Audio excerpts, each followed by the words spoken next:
Khá mà cái là lót nôi này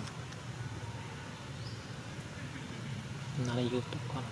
hả là YouTube cái tụ cái vô này cái này vô tụ chương gió này đào đôi cốt khi mấy em ta lót vì em mình những gì nó tế ôi lộ ban nào mà phay tám cái vú chương ta đâm lo bắt đuôi băng cao con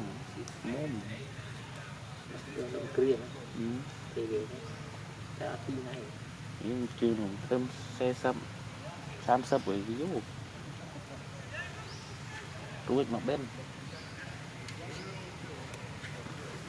một cái ly thì lúc nó ta không biết nó với nhau nó